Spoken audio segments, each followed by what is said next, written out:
Good morning and namaste and respected Dean Sir, our esteemed guest lecturer, Professor Olivier Arifon, and my dear colleagues. It is my pleasure and honor to welcome dear Professor Olivier Arifon to Nalanda University, a space where knowledge, dialogue, and curiosity flourish. We are truly privileged to host such a distinguished scholar whose expertise in communication, public diplomacy, and global influence will greatly enrich our academic environment. As part of his visit to the School of Language, Literature, and Humanities, Professor Arifo will be delivering a series of insightful lectures over the next 3 days. So he will be speaking on the following topics: narrative for communication, modern epic as a methodology for public diplomacy, influence and attraction beyond narrative, the case of K-pop by South Korea, in search of identity, which narrative for a middle power, the Kazakhstan experience. These sessions promise to explore diverse and timely issues from the role of storytelling to diplomacy to the cultural power of K-pop and the global positioning of middle powers like Kazakhstan. So now to give us a deeper insight into Professor Olivier Arifon's impressive background, please join me in welcoming my colleague Ms. Monger to the stage.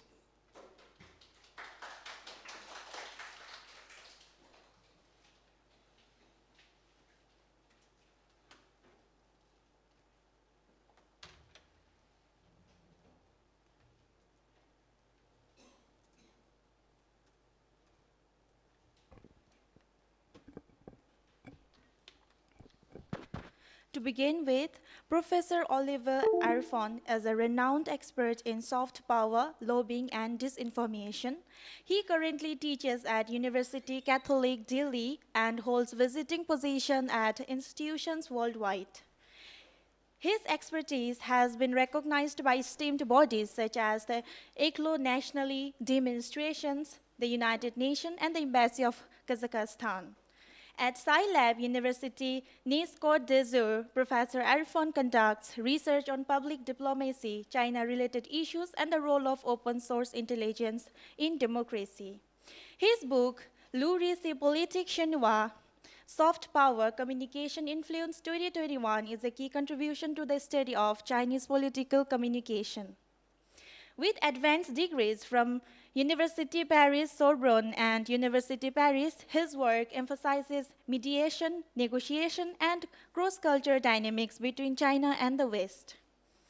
We are honored to welcome Professor Arifon and look forward to his insight on global communication and diplomacy. Please join me in welcoming Professor Arifon. Thank you.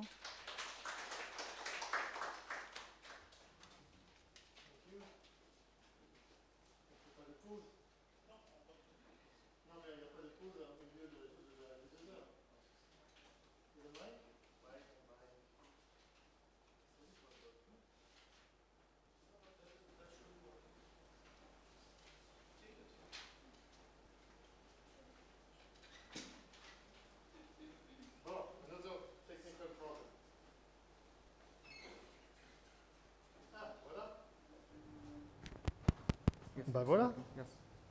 Good. Thank you for this introduction and these kind words. To be welcome in a proper manner in India and in Nalanda University. And thanks to my colleagues, I am going. Oh no, I don't want a presentation like this. No, no.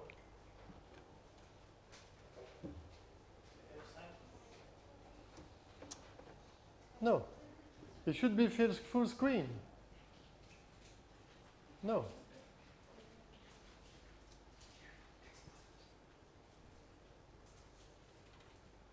Yes, thank you. Well, thanks to that, I have made a deep research before coming to combine epic, modern epic, with public diplomacy.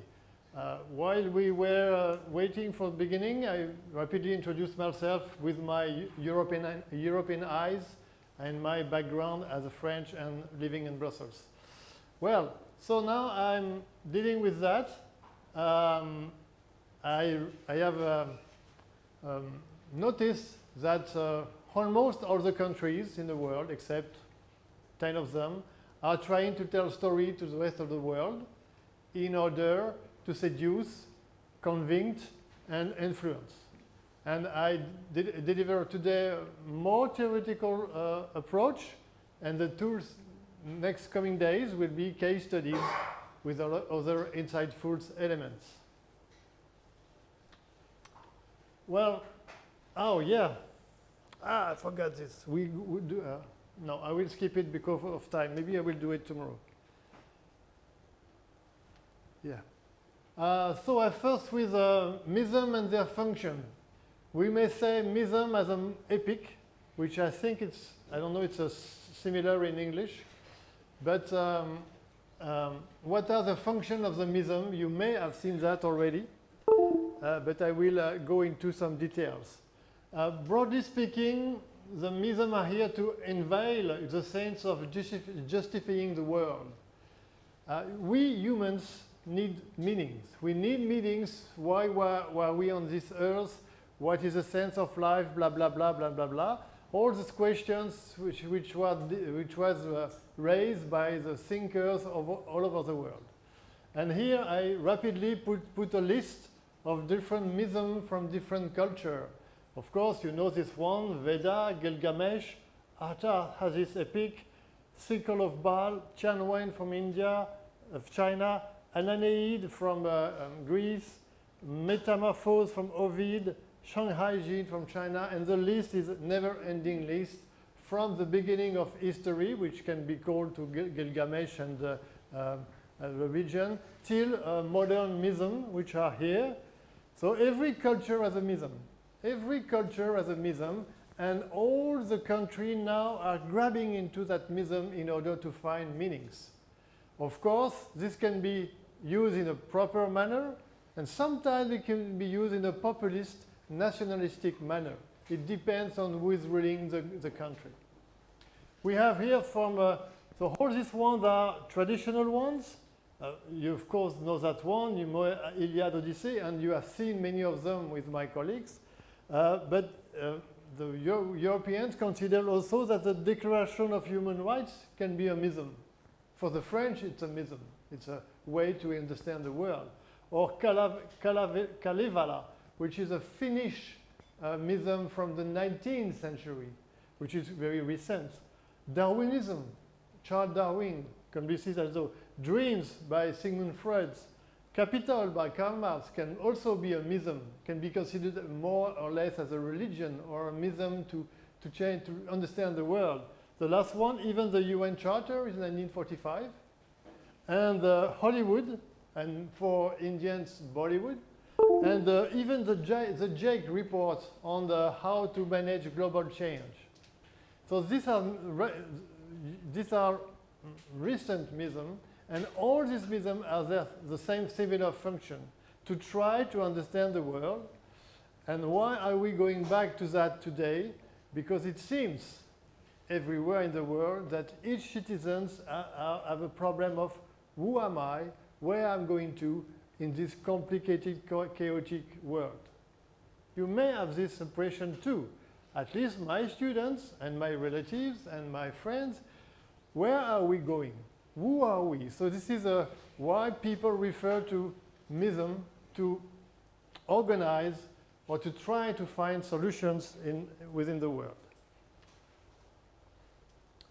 What are the key elements of mism? This is new. This is my new research developed for that purpose today, which is how I move forward. It's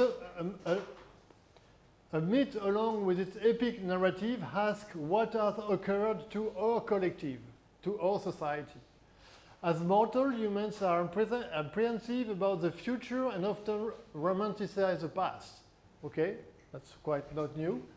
And by using and alluding to a myth, which is a story, impacts significance. I don't know if you have already seen that through my colleagues here, through that master, but you will see the connection with public diplomacy after that. So I start with the foundation. this is very important today, from a different perspective, they pose a threat to what we hold dear, our belief, society, women, resources, and lands.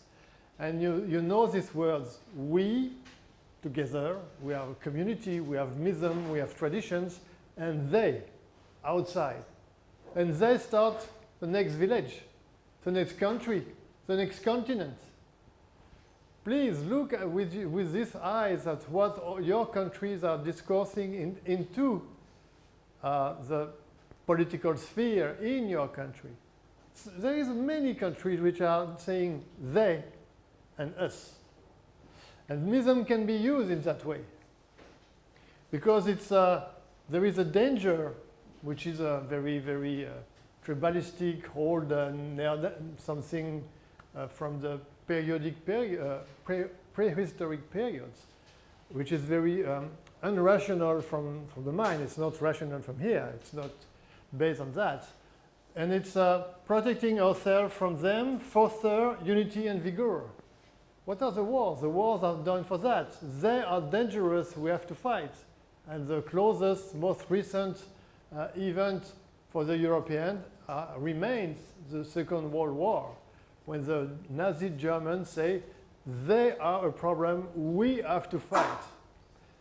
Look at that, how these elements are developed into your own country with your own political culture and your own references as MISM. And I don't know for this year about the assignment, but last year there was a student were doing some assignment to understand which MISM from which country, from Bangladesh, from Bhutan, from India, from all these countries, which is already a first level to know what could be used by politicians for creating discourses. Because politicians are here. They are here for ruling the country. I respect any politicians. It's a full-time job, and it's a very difficult job. But some of them sometimes twist the reality. Other ones say we try to keep there. Of course, with the disinformation debate, we face many other problems due to social media, but this is another topic. So this is the function of the MISM and the background. Comparing some elements. Of course, historical events take place at a specific time and place. And the myth, which is quite interesting, there is some references, specific time and place. Here in Nalanda University, the former one, the ruins, it was a time and a place. But the myth has no time, no place, no witness. Who has seen the Kavala? Who has seen, have you ever encountered Shiva? Me neither. Or my God? My God. The Christian God? Never. We cannot meet him or her. So this is interesting to see, which is not totally grounded in historical. It's an expression of, I like this sentence. It's very philosophical. I have to grab deeper into that. Once again, it's new. You don't see it, but for me, it's totally, it's an exploring phase. It's an expression of consciousness, only consciousness. So there is something which is only in the imaginations, and states will use some part of such imagination to deliver a message to the rest of the world. And I have cases from the country which are represented here. It's a statement of truth that has no tangible reality. So relative there is a problem here, right? Plasticity. Relative plasticity allows many use and combinations. MISM are plastical. Can we say so? MISM are flexible. We can use and reuse and write and rewrite them and interpret them. Like maybe the traditional Vedic heritage, you can reinterpret it.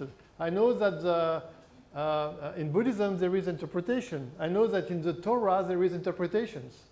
So MISM can be reinterpreted, reorganized, rewrite, relooked. Can we say relooked? À nouveau regardé? Relooked to be reused. And this is a big trend of today. And the diplomats are not trained on that. They are trained to sign contracts. That's another topic, because I have had the chance to train many diplomats, but that's another topic. Okay. Now we start from mism, and we move to politics. Mism serves as a narrative of beginning and also a prompt of action. Yeah, it's a better image. Mism serves as a narrative of beginnings. Once upon a time, there was blah, blah, blah. And also a prompt from action. So because we ask the politicians to act, to build a better world or a better society for each of us. It enables politic figures to merge their power constraint within the application of mythic power. Oh, look, I am the heritage. The French president says, I am the héritier, the heir. I'm the heir of the French Republic. So each French president argue, I am the heir of the French Republic founded during the Declaration of Human Rights in 1789. So this is a kind of references. And I'm sure I know that your Prime Minister here, the Prime Minister of India, which is not your for all of us, the Prime Minister of India is referring to different elements like this. I don't know for Bangladesh. I don't know for Germany whether they refer to. It's more complicated. It's different from different countries. Each country has a possibility, but not all of them are doing that. It provides legitimacy to the politicians. It sanctifies, mobilizes, anticipates, and rationalizes political activities. And who has heard of that name? No. Who has heard of that word, which is storytelling? Everyone in that room has heard of. Everyone in that room knows the meaning of storytelling. Of course, it's a usual for world literature to do that. Storytelling was imported into politics 20 years ago. So this is a continuation. Mism, politics as a justification, discourses, storytellings, and now public diplomacy. You see the line between the fourth element? Mism, politics to be legitimized, then storytelling to tell stories, and public diplomacy. In Europe, the first country which was doing storytelling in the 19th century was Italy, with, I'm sure they don't know. Who knows Silvio Berlusconi? That's normal. Yeah. But it's quite old now, but he was the first to use storytelling to tell a story to the Italian citizens. And he was 4 times in power, which is already something correct. With some other. Myths have functioned as tool for politicians. Today, politics create its own mism, savior, conspiracy, and then I argue we have a transition for today from cultural mism to political mism. Bon, okay. And Sudil is not coming? Il vient pas? Sudil. Okay, transition from cultural mism to political mism.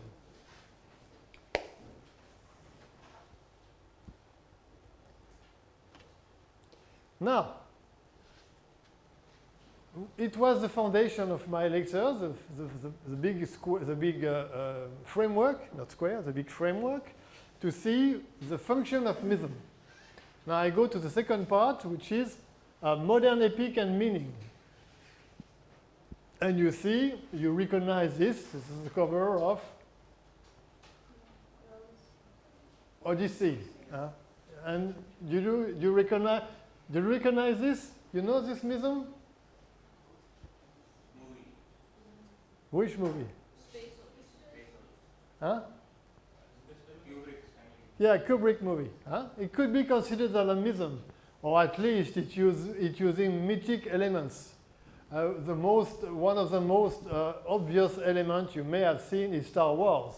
Star Wars is very basic mythm which speaks to everyone in the world, which is quite clever. I make some comment on the work of Spielberg.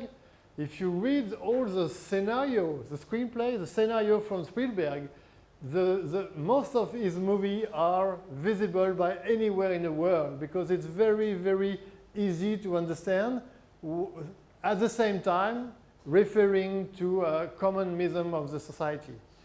So Spielberg is a very, very efficient screenwriter, which is the job of a film director to create movies.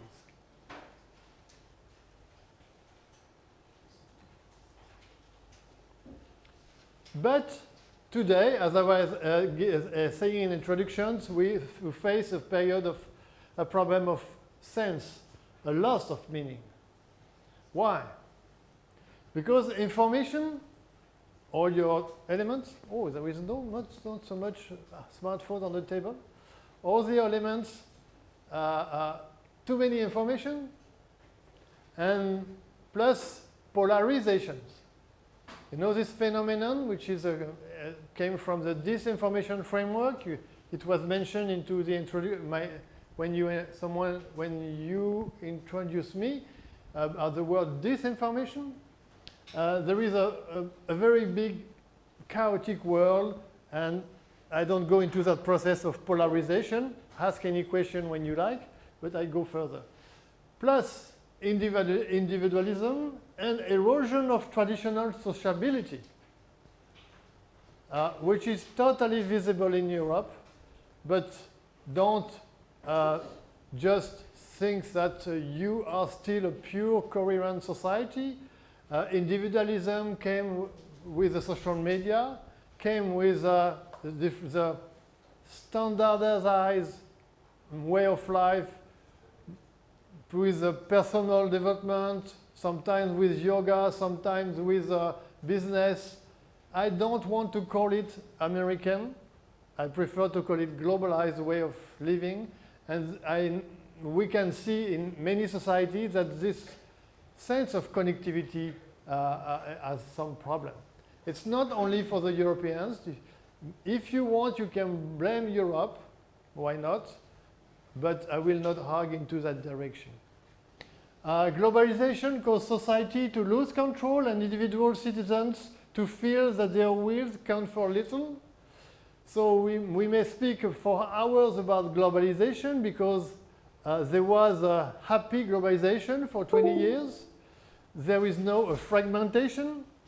And now we are entering into the third phase, thanks or because of the actual president of the United States. And this creates fear. But with the next, where is my job? How can I maintain my family? What is the sense of that world? Everyone should be in that, because we are, of course, if you as a Bangladeshi or an Indian, you are not, me as a French, I'm not under the pressure of the US administration. But globalization is a process. We are for or against whatever it is, it's now today in front of our eyes. So this is a very special moment, and it's the moment of fragmentation, and maybe we can analyze the next step within 6 months or 1 year, the consequences of the US administration policy. Fragmentation of the world and exposure to whole of all for circulating narratives. If you are a fan of a certain topic, either conspiracy or K-pop, you can follow it online. You just subscribe on the account you like. You just choose what you want to see. Every one of us here, we choose what we want to see. It was, of course, the same before social media, but it's more efficient, or it's more visible with social media. We can choose whatever we want to see. And then there is also a fragmentation into our minds, and fragmentation into our society, and fragmentation among countries. So that's why it explains why politicians and countries goes back either to tradition or to or mythm.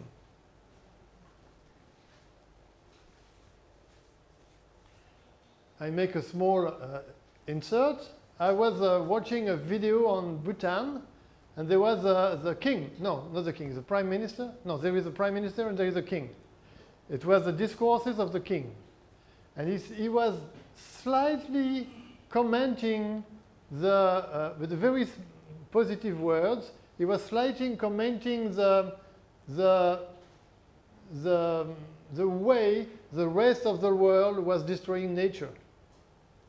So it's already a way to argue that, according to the eyes of the king of Bhutan, the country has chosen a way to preserve nature, and by comparing itself to the rest of the world. If you compare yourself, you divide something. If you don't compare yourself, you're not creating division. It's a basic of the unity in many religions. And I was quite surprised by hearing, it's the first time I hear some political discourse from the king of Bhutan. But I was quite surprised that we can understand into his words what were the basic value promoted by the king. Of course, it's its job. It's its job to promote value, but it is choice to choose certain arguments within the discourses. Well, fragmentation. Any question? One comment. Each time I quote a country, don't take it for you. Each time I quote a country, don't take it for you. It's an example, an illustration with my European lenses. Okay? So don't take it for you. You may comment, you may argue, you may ask me a question now or at the end, but don't take it for you or as a judgment on the country.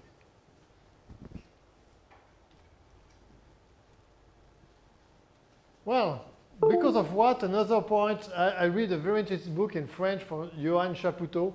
Because after religions,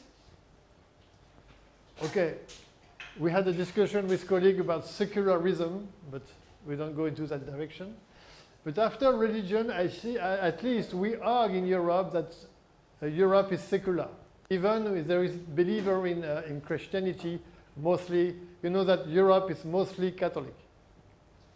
After liberalism, after socialism from the 20th century, after totalitarianism, also from the 20th century, fragmentation leave individuals to fend for themselves as a whim of fragmentary current. It's a similar idea, but it came from another sources. I made a whole chapter in my former book that you forget to mention for my ego on that topic. And Johann Chapoutot, a French researcher, an historian, a specialist of Nazi regime, incredible researcher, around 40. He proposed different other narratives. Illimitism, what could be illimitism? It's illustrated by someone at the, very visible today, since 2 months, with the arguing for illimitism. There is no boundary for man, there is no boundary for nature, there is no boundary for life, there is no boundary from technology, yes? Yes, Elon Musk is a transhuman, is a transhumanism. He believes that there is no border for man, no border for society, whatever are the consequences. These guys argue for illimitism.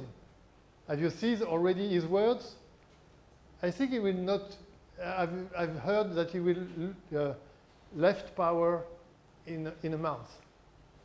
Have you heard about it's the same here in Europe? The sales of Tesla fall down from 50%. 50% in 2 months. The sales of the car, like this, because people vote with their money for that kind.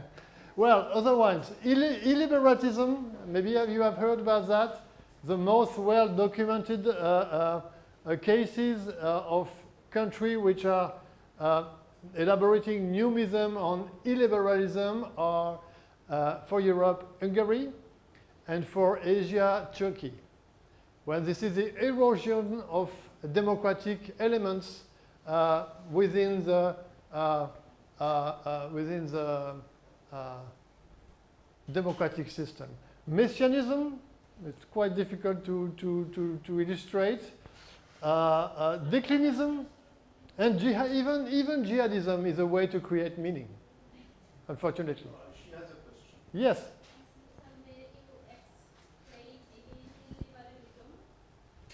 Can I explain illiberalism?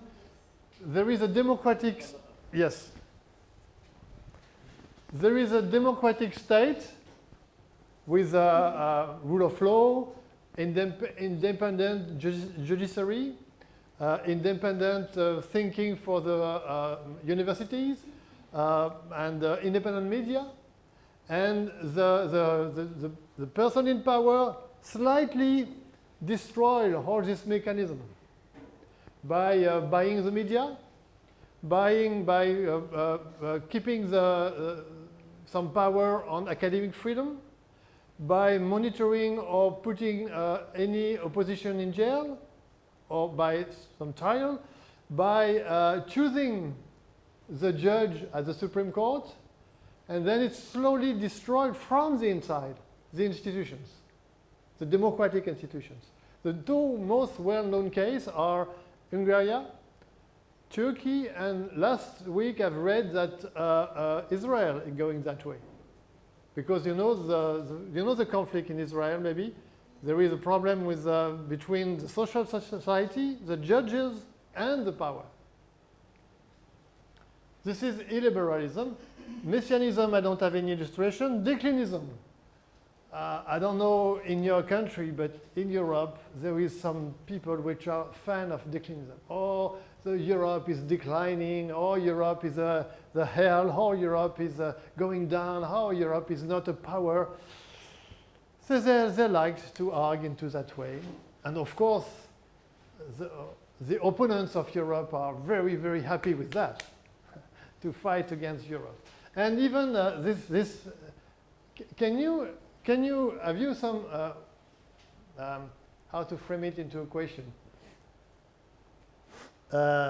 Is it okay for you that jihadism can be a way to create meaning for certain people? Have you heard about that? You know what is jihadism? Huh? You fight with terror and arms and guns and more for your cause, and it's based on Islamism. Extremic Islamism, is that correct? And in some of your countries, there is extremic Islamism. And there is a French researcher, it's called Hugon Micheron, a French researcher which has monitored for 20 years the jihad movement in Europe. He has discovered that all these young ones, which were from Belgium and France, and Belgium was the highest percentage of jihadism from the population going to Syria at that time, the highest percentage.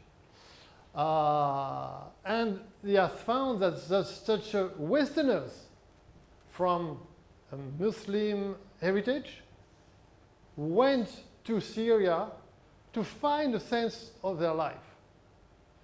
You remember, I start my lecture by saying that mism are here for giving sense and meaning to each of us and to our society. So even jihadism can be considered as a new trend in this century. And it's not visible anymore, not really visible. But I know, according to some reports, that it's still active in some parts of the world. So, and this gives a meaning of life for them. And of course, they are the most well known to create a division between us and them. They are pure, we are not pure. We see what I mean. And you have heard these words, I'm sure, into your media and your culture and your countries. Great. Any more yeah, a question. Will you please the second point, third point, and fourth point, with an example, will you relate illiberalism, messianism, determinism? Alors, illiberalism, I give you some explanations, some cases. Turkey, Israel, and Hungary. That's okay? Messianism, frankly speaking, I quote the author, but I don't have any idea. I don't see any country which are gay. Yeah, we say that there is we say that the US is a messianic country, which is true, Messianism, we say, you know, that Donald Trump is a evangelist. He's not a Catholic. Biden was a Catholic, which is more organized. But Trump is an evangelist. And we say, from anthropological perspective, that it just refer as the basic values of the US, because they see them, this part of the US citizens see themselves as a messianic countries to provide freedom, American way of life, hamburgers, and freedom of expression to the rest of the world. But which is true. Most of the wars of the US were based on that. Most of the wars organized by the US were based on that. So that could be seen as a messianism approach. Messianism is something like elitism, similar to. No, because, yeah, I see what you mean. I see. Yes, a prophet. Yeah, it's a good question. Illuminism is more with technology. Illuminism is more based on technology and the belief for human power. Messianism is like a prophet. It's more like this. But the US is considered as that. Well, that's okay. And declinism you were asking for? I have only the French example, but there is a small portion of French researchers which are arguing for decline. But they don't propose anything. So what's the purpose to analyze decline without proposing any solution? For me, it's not clear. At least the far right in France propose another solutions. But declinist writer, they are some thinkers. They don't propose any solution. They just claim, oh, it was better before. What else? Okay. You know, we move rapidly from mism to politics, which is the combination of my lecture. Well, diplomacy by narrative. Now we move to communication. We made the first part of mism. Now we make a second part with mism and politics and the problem of all societies. Then we move to some solutions. And I'm quite proud to mention here my second book, which is called Diplomacy by Narrative. I just have translated today by the help of DeepL. And now I will go further to publish it in English within that year. But I argue in that first chapter that influence changing the balance of communication terms, which was usually focused on rationality and debates. So another entry, now influence and communication are more based on emotion. That's why politicians may use mism and develop storytelling tactics. That's okay? Is that clear? And this is the core point of the lecture. The core point of the lecture. Mism, storytelling, communication, and politics. This is the four key words. Please write them down. Because you have to remember that for the first lecture today. Mism? Myth. Myth. Not mism. Myth. No, mythem is also a linguistic concept. So the unit of myth is mythem. Myth. Epics. storytelling, maybe I can be a very good professor and write them on the blackboard. And, je ne sais pas comment faire, mais j'ai oublié de prendre de l'eau. Est-ce qu'il y a une solution pour quelqu'un me... Juste un verre. Merci. Alors, the four keywords, myth, with S. Let's say also plus epic. I don't know the difference in English, but for the French there is no. What is else? Storytelling.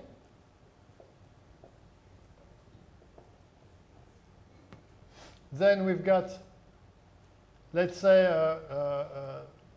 fragmentation.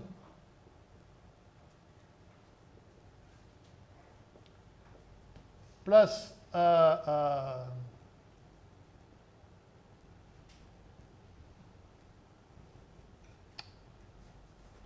loss of meaning.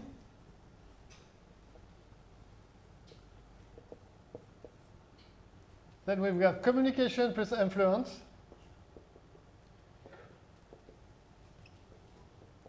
It reflects all my research for 20 years. Then we've got politics plus diplomacy. Of course, I don't deal with the question for internal politics. I don't deal with the internal politics of Bangladesh or India or of Cambodia. I deal with public diplomacy, how states communicate outside.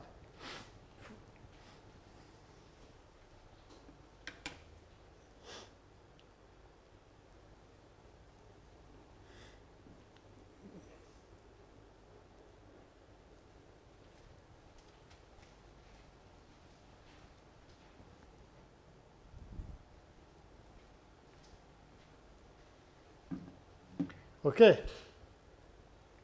Now, next point, modern epic and public diplomacy. What is public diplomacy? Normally students are lost when I have the questions. There is a difference between diplomacy, let's so-called traditional diplomacy, and public diplomacy. Who is able to present a position on that? An argument between the two? It's the lines are blurring for years, but at least it helps. What is diplomacy?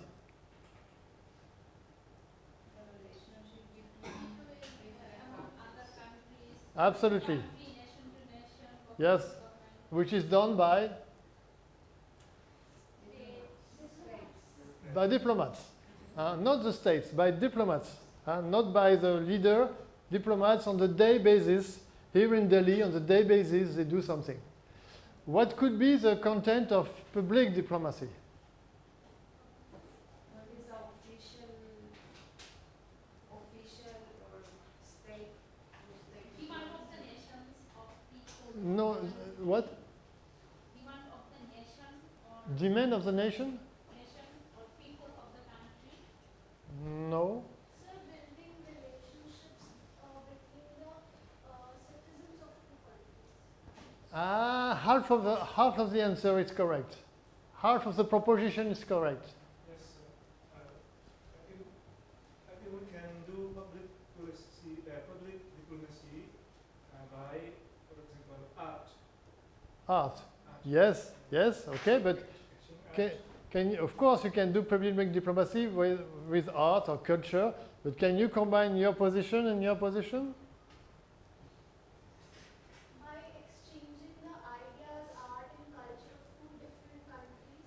Yes, that's the way. Okay, that's a good direction. And but the target is different. Look, for traditional diplomacy, diplomats speaks to diplomats. Okay, from public diplomacy, diplomats speaks to the rest of the audience of the country. That's a big major difference. Of course, now lines are blurring, but the job of a diplomat is to speak to diplomats. And I see in Brussels sometimes there is a big room like this, and they are together, all the diplomats are here, not speaking with the rest of the audience. And the job of but they are doing some other activities. The job of a diplomat today is to speak to different type of audiences. The young ones, the students, the social media ones, the sports ones, the cultural ones, and all that stuff.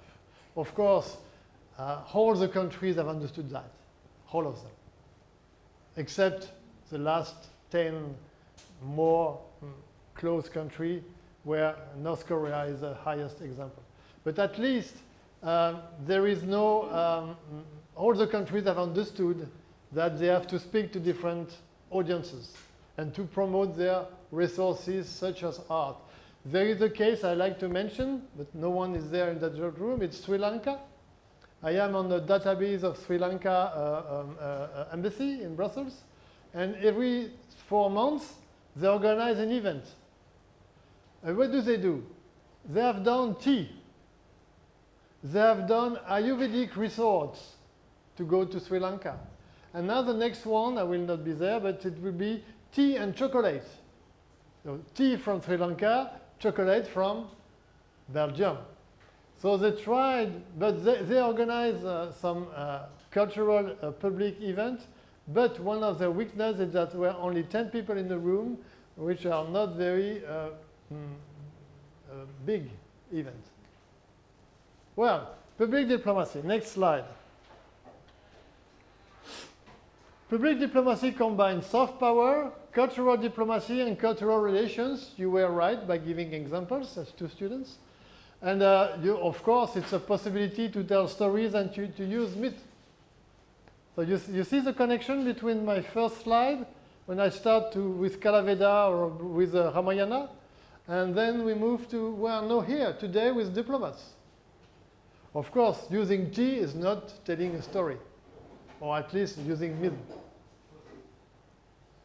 And of course, you are right, all these elements are combined together today on a very, very common experience. Even Bhutan in Brussels, because there is an embassy of Bhutan in Brussels, make an event, or 1 or 2 events per year, to celebrate Bhutan with a kind of cultural diplomacy. All the countries have understood. Some countries are more shy, more reluctant to do that. This is, we don't know why. I don't know why. And also, please look that public diplomacy and soft power are 2 sides of the same coin. So we can, for me, it's similar. Who has heard about soft power? Everyone in the room knows the meaning? Who has not heard about that word, soft power? Everyone knows more or less what is the content? The power of attraction of a country. Soft power is the power of attraction. You are attracted by a country for such a reason. And we will see tomorrow the efficiency of the South Korean case. You may be attracted for France because of some elements. Merci. So, what is soft power and public diplomacy? The effort of the state to influence, inform, and engage with foreign publics. Engage. Engage. And there is no doubt that the South Korean case is a 100% success. Merci.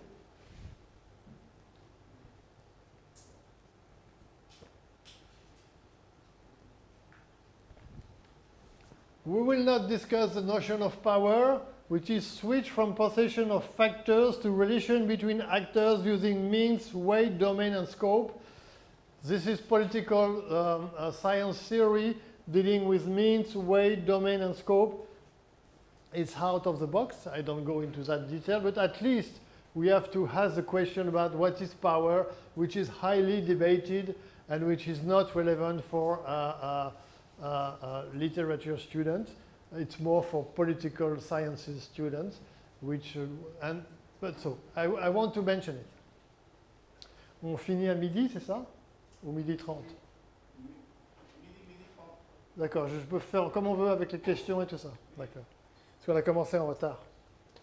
I give you a definition of public diplomacy because we are at the university, so definitions are important. It's done by one of my colleagues, a Chinese colleague. It's a set of discourses and practices through which countries discreetly influence foreign public opinion on specific political issues to improve their image reputation and agenda setting capacity on the international scene. Well, we can discuss every word. I don't agree with that discreetly, because they do. It's a public. I mean, it's visible on the public sphere, public diplomacy. There is a difference between influence and interference.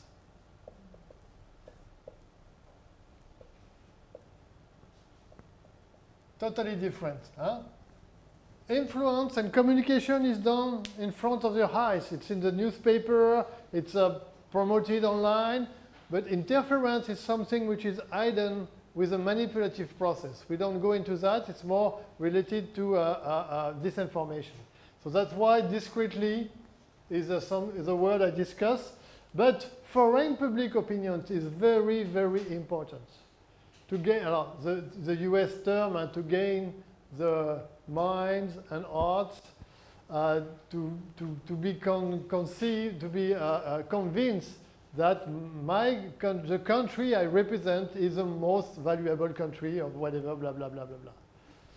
Okay, so public opinion now, very important. Special issue, okay, image to improve the image.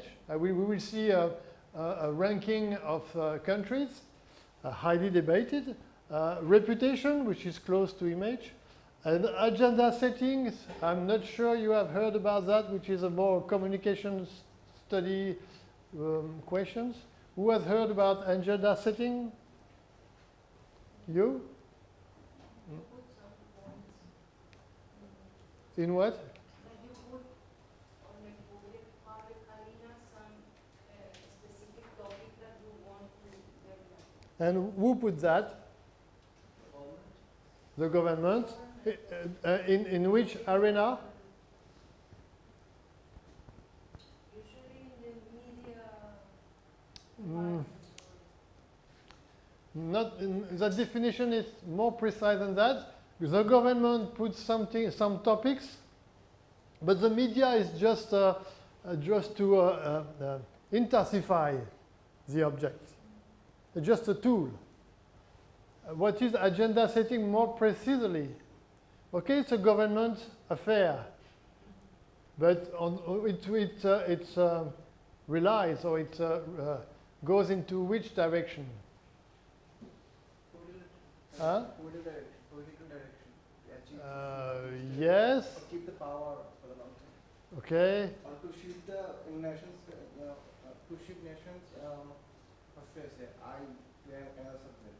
Sorry, once again. I mean, the government agenda to shift citizens, or citizens, way of looking in a different way. Okay. And okay, thank you. One of the best example is to organize a summit or big events.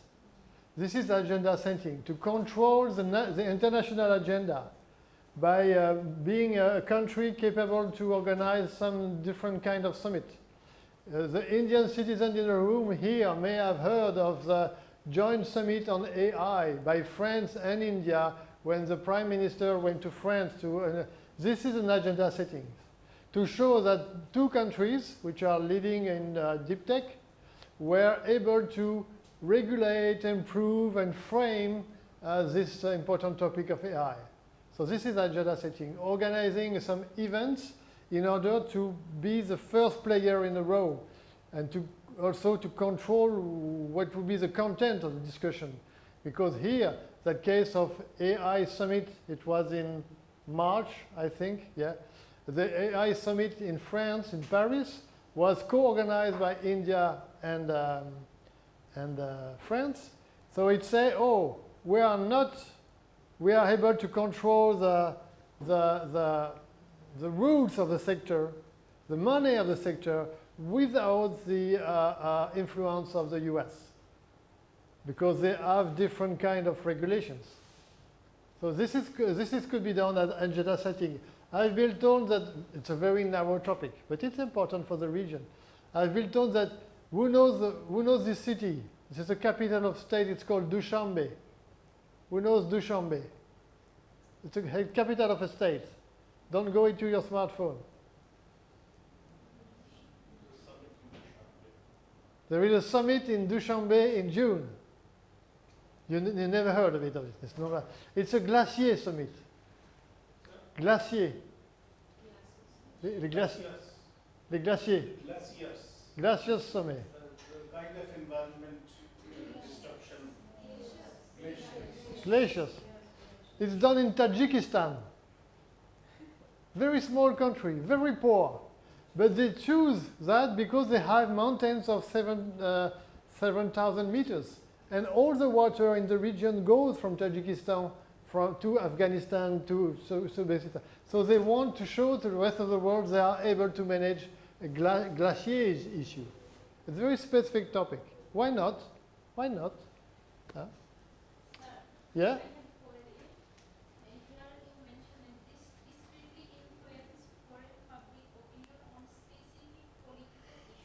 Yeah. Public diplomacy is a broader concept, including cultural diplomacy, education diplomacy, health diplomacy. But where it is only specific political issues, I am not clear about that. Okay. Alors, first, it's a definition of my colleague. Yeah, it's interesting remark. I'm not authorized to write here, so I can write here. But we have the answer. We already have the answer by my words.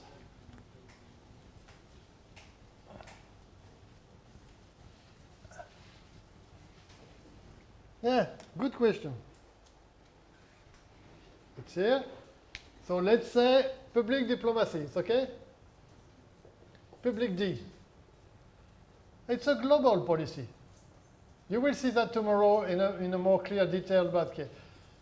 One country says, we want to do that. We want to, broadly speaking, we want to improve our image, and we want to, let's say here, image, plus investments, let's say, in AI, or something else. Pourquoi? Et puis, let's say another food plus agriculture. The country says we have 4 goals because we cannot manage all the ones. For example, Sri Lanka is not able to manage all the stuff. France wants to be proud and to be able to manage all the topic. So we choose specific political issue into a bigger framework to promote the countries. And now the embassies receive instructions and money sometimes to develop operations on these issues. You get it? That means this will be meeting as per the demand or interest of political parties which is in power. It is government. Huh? So once again. It will be meet as per the government's interest or demand. Specific country. It will be, yes, it will be done by a specific government. I don't get your question. I'm lost. Sorry. Once again. I don't understand the political issues, sir. That's why I'm asking you. But political issue is a political issue can be framed into image. You agree with that? It's a political issue for one country. So, but what's the image of one country? It's very difficult. National interest. Okay, sir, understand. You get that from your neighbor. No, I think the issue is there are different issues taken up. For example, health diplomacy. This, for example. So she gave some other examples also. So why you focus only on political diplomacy and the political aspects of it? Why other aspects like health, culture, other things are not included? No. Alors, first, it's not my definition. It's a quotation. Then, maybe there is a misunderstanding within the content of political issue. Everything could be seen as a political issue. And then there is different lines: health, food, AI, tea, and whatever. But it's very interesting. Remember that the eyes of the diplomats is as well political things. They always think the world with political issues. But they are asked by their government to create something real for the image of their country. And they have been told by the government in power to use certain resources. That's okay? The most basic example is the tea issue by Sri Lanka. Because this is a big producer of tea. They face many problems of revenue, actually, because of decline of tourism. So they have been told, the government told, can you increase the revenue of the country and selling more tea? And the embassy, with its limited resources, organized an event about tea. And the event I participate about Ayurveda, they invite someone from Sri Lanka, from an Ayurvedic resort, to fly to Brussels, which is a long trip, huh? So Colombo or Brussels, to deliver a talk in front of 20 people. And he was clearly giving his cards to sell Ayurvedic products and to invite new tourists to come to India. So that's a political topic, to give more resources to the country by some kind of, it's a political topic to give, to use resources to give more revenue to the country. Is that okay? But I think this is the meaning of politics which we may debate, because it's not, I'm not sure the meaning of politics is the same in French and in English. Once again, maybe it's a European, non-Anglo-Saxon. Yeah, by politics you mean policies, but politics is also used. Yes, I mean policy. Yeah, Policies. yeah. In English we use the word policies. Yeah, that's But true. politics is also used in English. Yes, it could be. Yeah, it could be here the problem, because we don't make any difference in French between policy and politics. This is the same sound, but we understand according to the context, which is a political affair or a politics. This is a policy, sorry. Policies. Yeah, it's a policies. That's true. Thank you. Next.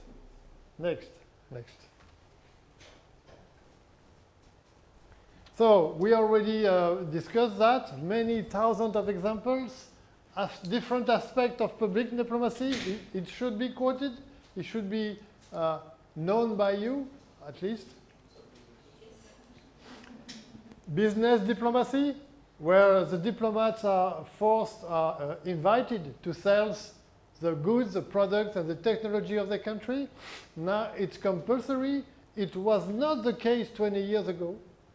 Diplomats were, no, we are diplomats. We don't deal with money. Now they are forced by their country to sell their goods. And from Bangladesh here, there was a big event in Brussels done by the embassy of Bangladesh, the Bengal tiger. They say that they label themselves, and they say, come to do business with Bangladesh. And in front of 200 people already. So this is their job of diplomats. I will add something. Today in Bangladesh, there is summit is happening. It is, I think, a 5-day summit. On what? Almost 35 technology to come, the company from the Europe and other countries. They come here and come Bangladesh to sell the product or Yeah, it's a framework for doing something in Bangladesh. okay. It's a fair. Yeah. On which topic? Technology. Technology. Okay. So cultural diplomacy, we already mentioned it. To use culture. Academic diplomacy. Maybe we are doing academic diplomacy here. I'm a foreigner. I'm coming to deliver a speech from Europe. Gastro diplomacy, food. Food, it's always a very important topic. So the French have done something, but now every country knows that they may rely on food to promote their image. So India is doing a one-day fair in the center of Brussels where you have some booths and you may have some food from India. The Koreans are very, very efficient, as always. Sports diplomacy, okay, but at least the Olympic Games, but okay, we can discuss on that. And now even religion can be used in diplomacy. There is a very interesting research case, I don't have time to develop, about the tension to rules or to endorse the Buddhism between China and India. I've read some articles that both countries have some organizations which try to guide Buddhism into their way. And it could be also, it could be the same also for Catholicism, but there is no tension because it's more centralized. This is a very interesting research field. There is almost nothing on religion and diplomacy. But it's a very sensitive topic. Well, Yes, sir. yes? So before we move to, Huh? I want to ask a question. Sure? What I came to my mind is when you show public diplomacy, the criteria aspects. So I think it is quite the same with foreign policy and public diplomacy.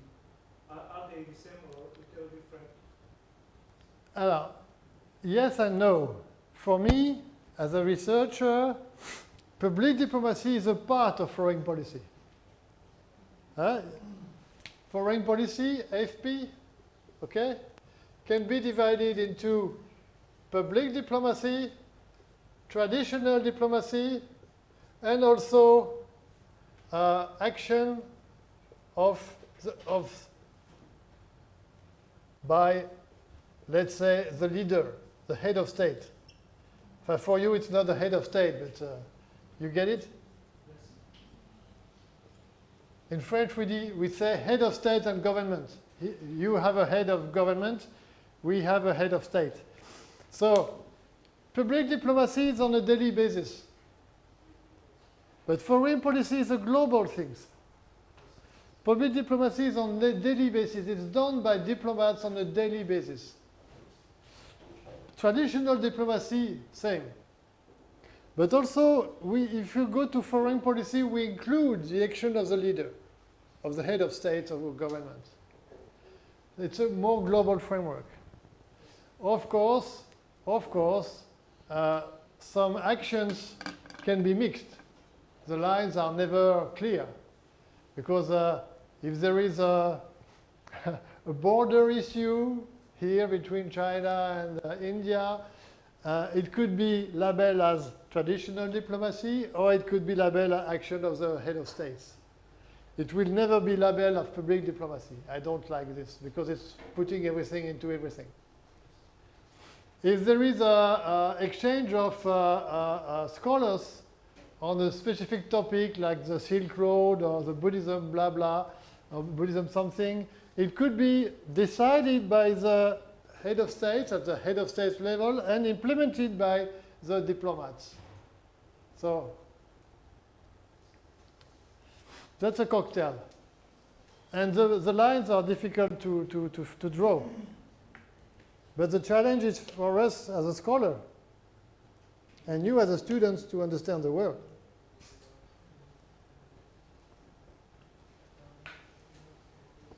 Next, yes? Also, in these diplomacies, which one is the most popular, like in these What? era? In these diplomacies, which diplomacy is more likely to be done in these times?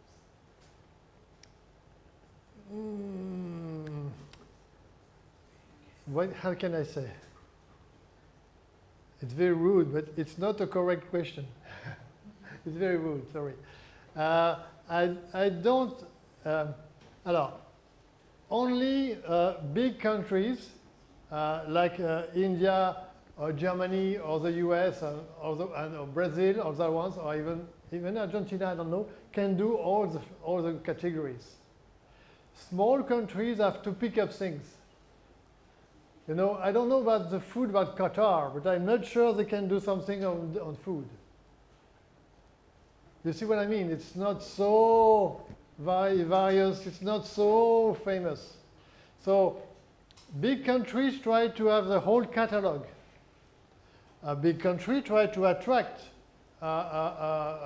Olympic Games or Asian Games or cricket World Cup.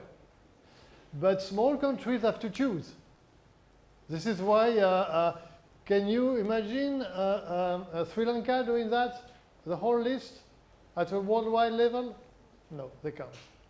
Not big enough, not rich enough, and sorry, but sometimes they don't have the resources to do that. That's why the case of, and even South Korea don't do the whole catalog. They start with K-pop, and then they enlarge it. That's correct. They enlarge it, but they start with one point.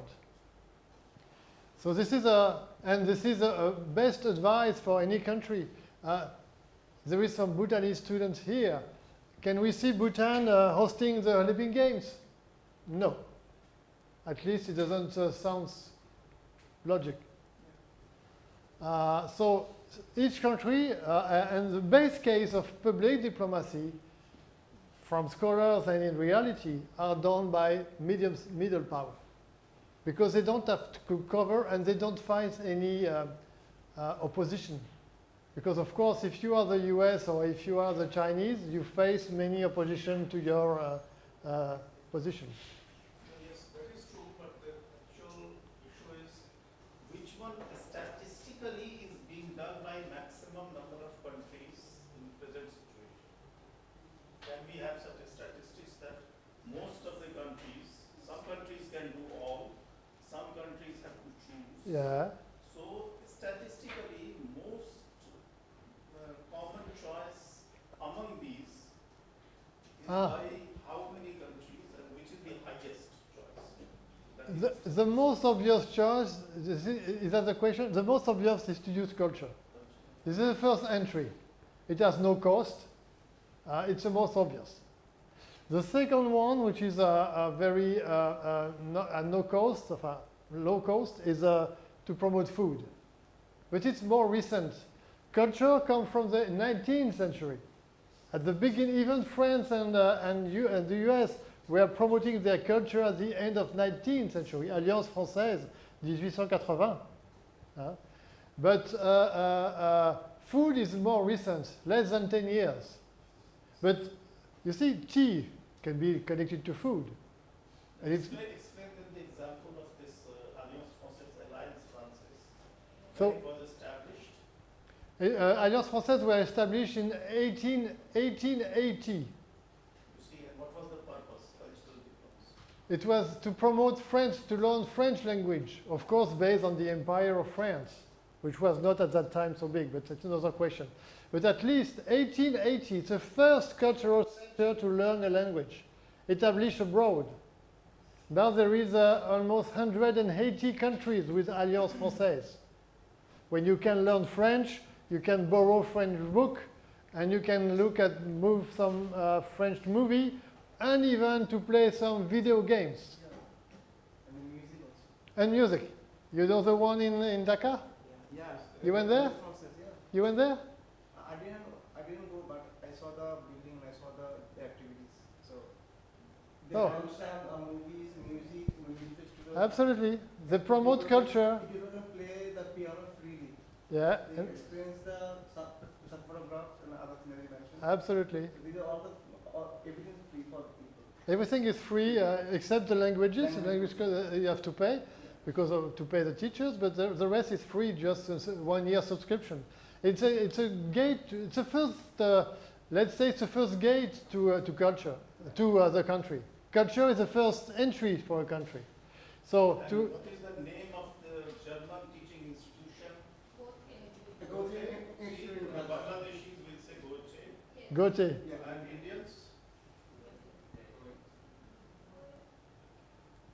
The- Indians? German learning institution in India, what is?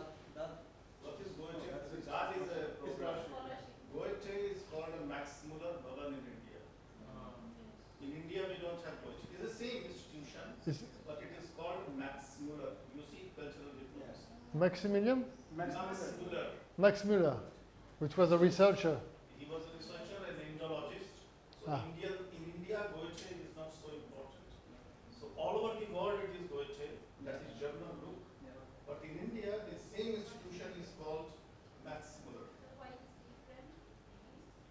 Because Max Muller, with the use of the name Max Muller, you achieve the same goal in a much more effective way. Cultural diplomacy in India. For the Spanish language, it's called Instituto Cervantes, all over the world now. Yes, Cervantes Institute. So this is the most famous, to answer your question, the first entry is that one, the oldest one. Then maybe the second one was academy, after the Second World War, maybe before. Then the third one can be business diplomacy within the next 20 years to improve, to promote the industry of the country. Then the trendy one is that one. And this one is very debated because it depends if so championship, a World Cup, or Olympic Games. And we face, this is my key research, we face problem to illustrate the results of a public diplomacy into fact and number and how it affects us by receiving messages. It's another topic. Can I move on? Good. Many questions? That's fine. Well, religion and diplomacy. Ah, voilà. So to illustrate the case of what I've seen a news in online borderlands where preserving Nalanda Buddhism in the Hamala region by the name is hopeful, EIHCNBT. I don't know this unit, but at least I've seen that this unit, EHCNBT, is an Indian ruled organization. It's an Indian organization. There is a similar organization in China with another name. And there was a similar event 3 months ago to gather all the Buddhist practitioners from the whole regions. So they see that there is some challenges between the two countries for that, on that topic. That's just an illustration. Now, because it really creates the same element, implementing public diplomacy, it's a challenge. It's a big challenge. Because you're always understaffed, you're always under pressure as a diplomat, and you are always lacking of money. So you do your best. You will not become diplomats, or maybe, but at least it gives you an illustration. First, setting an agenda. A policy, which is not a politics, a policy should exist with an agenda. For example, the Korean case, they say, for 10 years, they have a program for 10 years, despite the change of governance. We should understand that. The policy should remain the same despite the changes of the government, of course, in democracy. Formulation of objectives, setting the goals and showing that the MFA cares about them. MFA for Ministry of Foreign Affairs. Setting the goals, what do we want to achieve? For the French, it's clear. For the Canadian, it's clear, and it's online. It's incredibly clear. You can read that online. You can download on PDF versions. With some other students, I ask them to read if they can find their foreign policy online on the MFA website. It's very rare. I don't know if it exists in Bangladesh. At least some countries, you don't know them. Provision of resource, budget, staffs, and structure. I have a case, I think we will do it tomorrow. I have a case with a video. The embassy there is in Brussels, there are four diplomats plus local staff. Can you imagine to manage a country in Brussels with only 4 people? Yes, you have to, and this is a normal size. I don't know the size of the embassy of India in Brussels. No more than 10. Okay, implementation, the more problematic. Organized public actions is the most difficult to do with a distribution between agencies and between actors. You have to find actors to cooperate. I have been a diplomat for two years in Germany. I have been told to do that.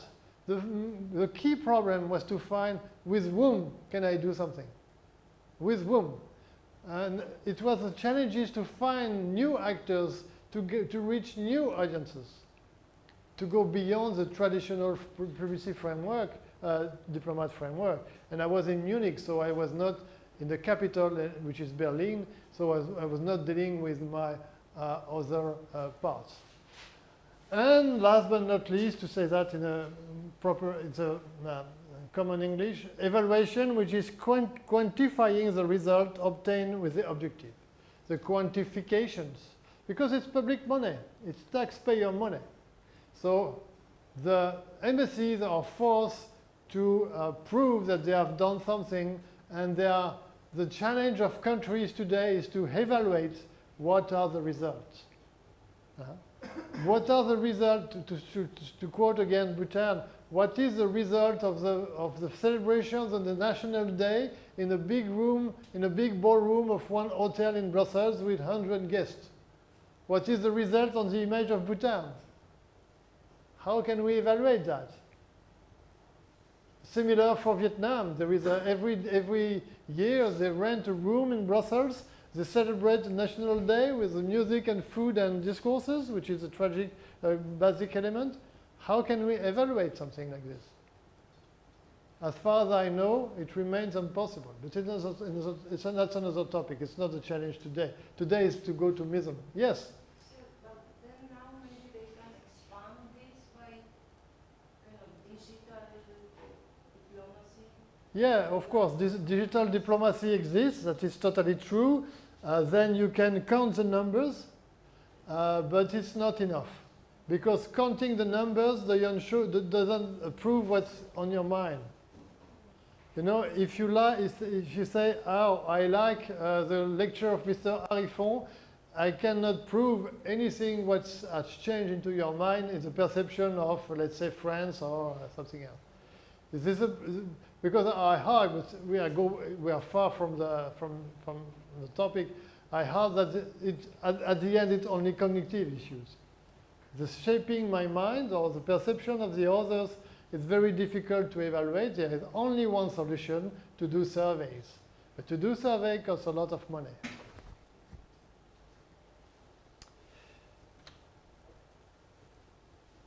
Okay, there is a problem of clear articulation between public diplomacy activities and political and economic outcomes. That's why I'm saying, exception tourism. But tourism for me is not public diplomacy, it's tourism. Because we will not move Nalanda to bring it to the UK or to Italy. We are here. Short-term and result-driven agenda rather than long-term programs. This is a problem also, because we can say, oh, we have MISM, we have storytelling to the rest of the world, but we are driven by short-term agenda. This is a problem of the balance between a long-term policy and some changes, and the problem of harmonization across different types of activities and institutions. When there are too many players, it doesn't go well because it creates a problem of articulations. The French face that problem, even if a British report says that the French system was one of the 3 most performant in the world for efficiency of promoting the image, which is quite interesting to hear. Yes? Do we have to look at time? I don't know how many slides are still remaining.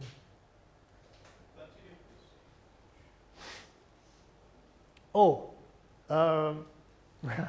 this makes a connection with MISM. Sometimes MISM can be used for propaganda. And I insist, you are not communication students. I insist that there is a difference between communication, public diplomacy, and propaganda. They will say communication is propaganda. Okay. But I draw the line with the intention, because propaganda is clearly the intention to manipulate the opinions. Deliberate systematic attempt to shape perception, manipulate cognitions, and direct behavior to achieve a response that furthers the desired intent of the protagonist. So there is an intention in doing propaganda. Normally, public diplomacy is done, okay, I offer this and you do what you want with that.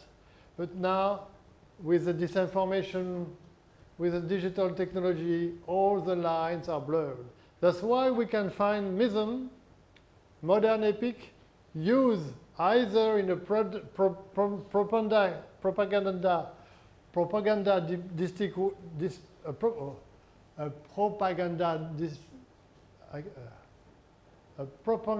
I cannot mention, I cannot say so. Huh? In a propaganda, oh la la, propaganda, I cannot pronounce it here. It doesn't function. I know it's a problem of muscle. No, it's a manner of propaganda. Je voulais dire propagandistique. It exists. I cannot pronounce it. Propaganda. I cannot pronounce it. Same word to say in French only.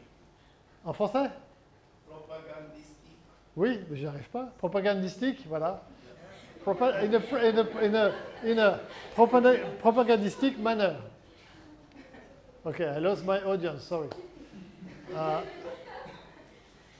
Propaganda involves deception, manipulation, and coercion. Sources are hidden, facts are twisted, and an ability to make up own minds, informed consent is subverted. I like this definition because we as human beings and as citizens, wherever we are, we have the possibility to have our own mind, our own position on the world.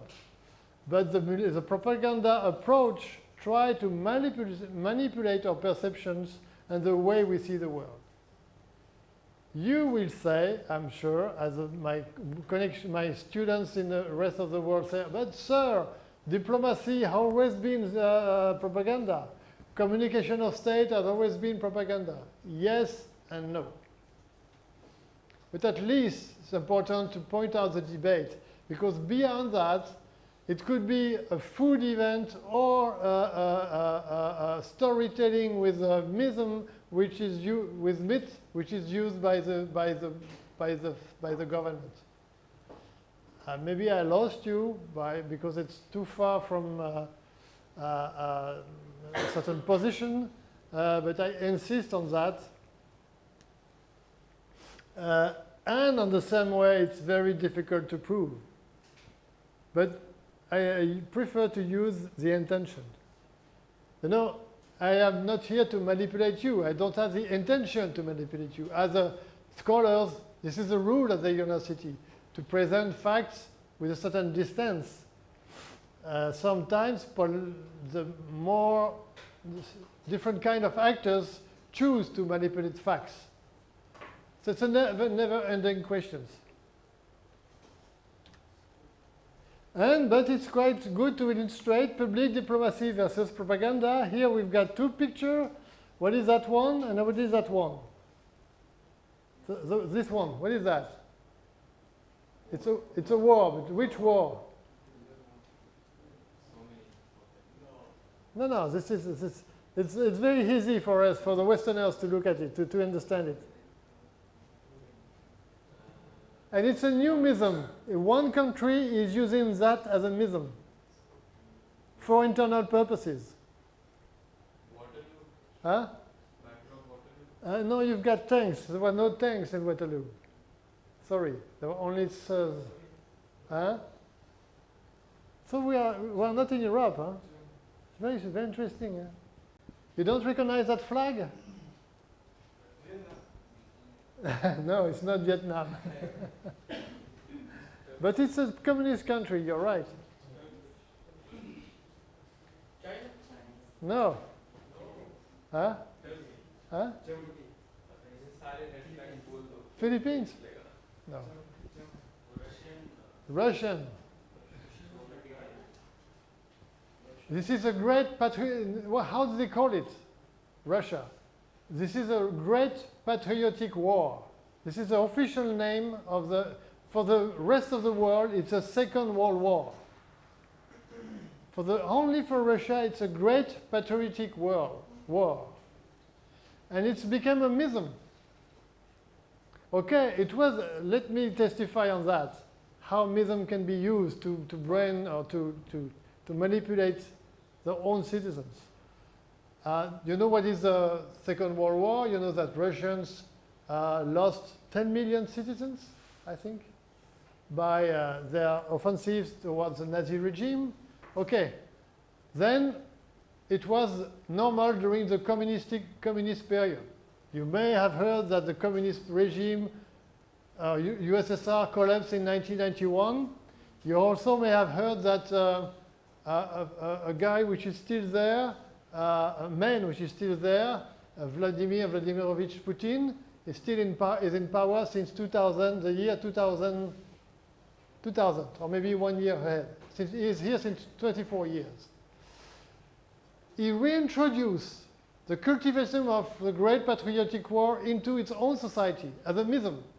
We were the most powerful country. The French, the Germans, the Indians don't do that. Even the Vietnamese don't do that as a mism. Using as a modern myth, a war to frame the citizens, not the outside. They don't care about the outside citizens. And when I explained that story, I was in Buryatia. You know, it's a remote area, very far. You know the Baikal Lake, Yakutsk. Who knows Yakutsk? Baikal Lake, very far from Moscow, maybe 6 or 8 hours. I was in a school for personal reasons. I was a tourist, but we were allocated into the dormitory of the school. And what do we see on the corridors? The drawings made by the young ones about the Great Patriotic War. It was 5 years ago, or maybe 6, before the COVID. It was 7 years ago. So the Great Patriotic War is still used by the Russian authorities to convince that this is a myth which has structures and nations, and it's compulsory for the citizens to do some drawings on that and to put it in the corridor of the school. For me, it's a propaganda. It's the same as we have been told. We have never been told in Europe to say, as the French, we were fighting the Nazis. Never. Or whatever, any causes. So for me, it's propaganda. What is Islamism?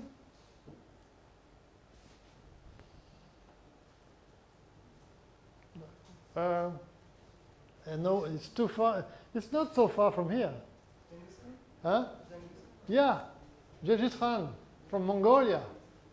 You know, the biggest empire on earth, blah, blah, blah, okay? Which even came not so far from here. They didn't cross the Himalaya, but at least they came through actual Pakistan into the region. So this is reused by Mongolia after the communist regime, but it is not imposed.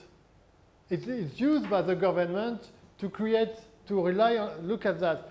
But it's internal purposes. It's internal purposes, which is not public diplomacy anymore. This is a difficulty with my topic, between internal purposes and external purposes. Since until then, I have spoken to you with external purposes. And here, it's internal purposes. So there is a confusion. This is my duty to point it out. But I never saw that. I brought this, I gathered these two images online. But it's used for internal purposes. I don't know if it's compulsory for the young Mongol ones to do something about Genghis Khan in the corridors of the school. But at least it say, okay, we move from our past. You know that the Mongolians were independent for a few years, and then the Russian army enters, the Red Army enters into the country in 1924, if I'm right, or maybe 1921. No, 1924, and they were forced to change the regime from democratic to communist. And then they go back now to say, oh, what do we have now? But now we have some Mongolian heritage by Genghis Khan. So countries are doing that to re-elaborate on mism. I don't say that, I don't have seen, I am in contact with the Mongolian embassy, they don't promote Genghis Khan in Brussels. They don't do that. They promote Kashmir. Not the region, the Kashmir. Kashmir, it's the same? Le tissu. They promote Kind of silk of Pashmina. Voilà. Okay. Stories and values. Now, to finish with that, this is the last part of the very dense lecture. It's a very dense lecture. I know that the first one is quite dense. Huh? Are you tired? Good. Some words about China. I cannot avoid speaking about China. China presents itself as a big power, competing with the US, with the many other worlds, competing with India, being friend with Bangladesh and Pakistan, and Sri Lanka. So challenge for our power. So I am monitoring the stories, the arguments of China since 2011, when I arrived in Brussels. So I've made a book on that, and I can make a very brief element to conclude this first lecture. So I tried to look into the myth in Chinese mism. I found only two, and I don't go into for several details because it takes too much time and it doesn't connect. I found the Tianwen, 4th century BC, question to heaven, represent the Chinese people relentless pursuit of truth, source Wikipedia, and the Shanghai Jin from the 1st century BC. Since I am working and visiting China, which is from 97, I never heard of that two elements. I've read thousands of books on China, of course on Buddhism, on Taoism, on Confucianism, and never heard of these two misms, which were in the book I read to prepare this lecture. Okay, so I don't go into detail because it's not so relevant. But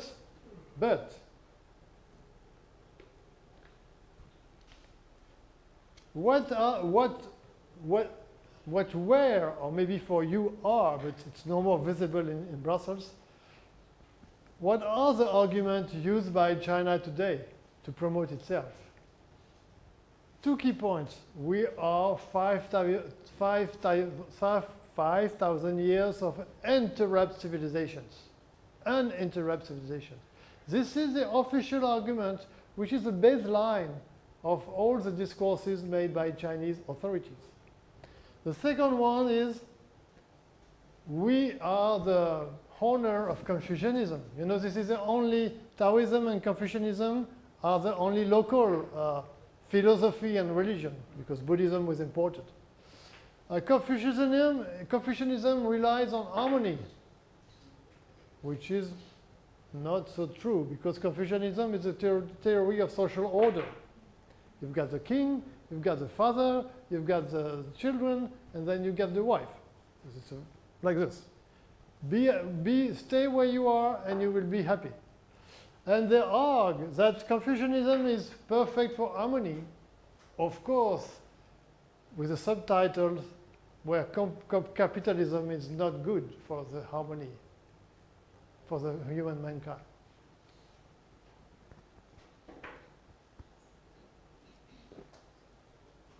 So by preparing this lecture, I saw that this doesn't function well, but this functions quite well.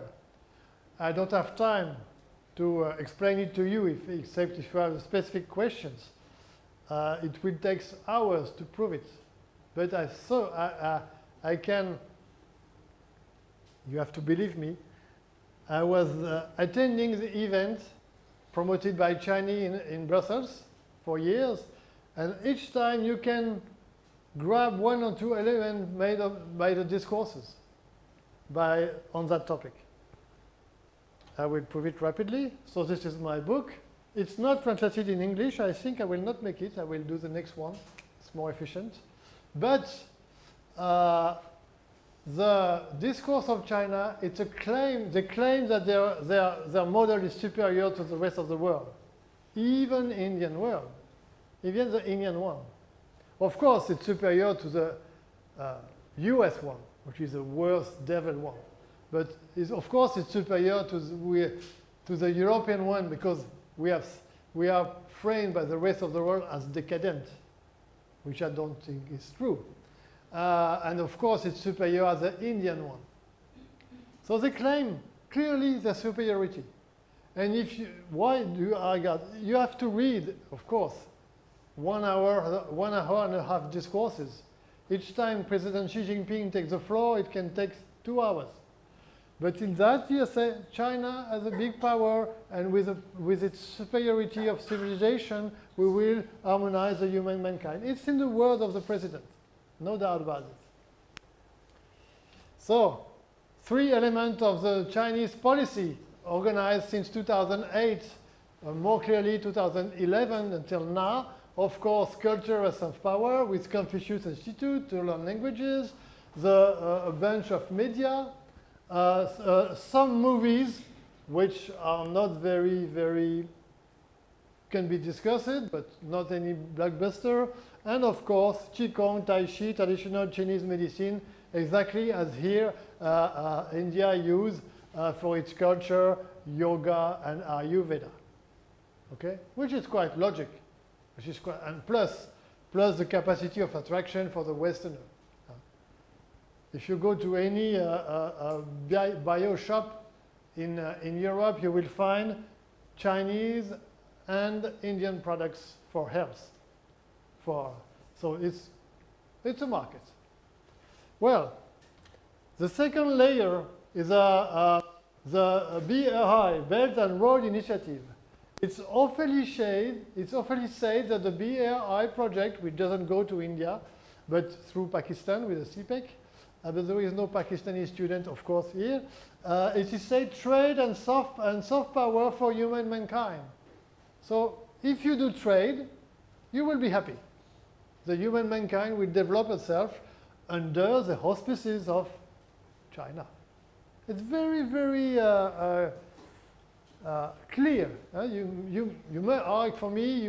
I have thousands of examples for that. And here is a line of the big network which faced many problems today because of. No, okay, we are not in political sciences. That's normal. They do the same in the Balkans. You don't know the Balkans, which is a small region in the southeast of Europe. Where is Europe? It's here. It's Turkey. Balkans is located here. And they do the same for Africa. This is the most, Africa is well receptive to that Chinese influence. India is resisting. ASEAN is resisting. It's over. The game is almost over in Europe. So they only now succeed to develop that cooperation program with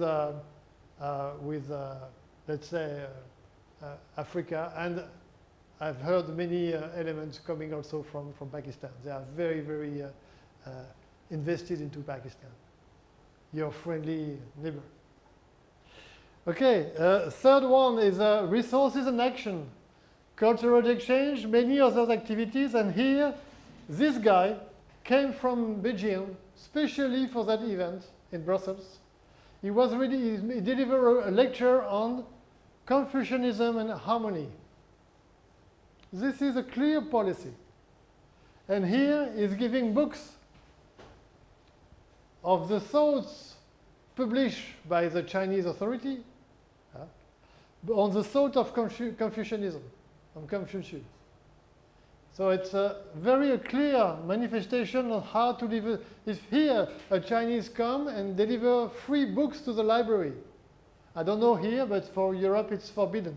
Here also they try to give books, and books we accept very much. You accept it? China is the biggest funding partner for this university. For this university? So China is influenced in here.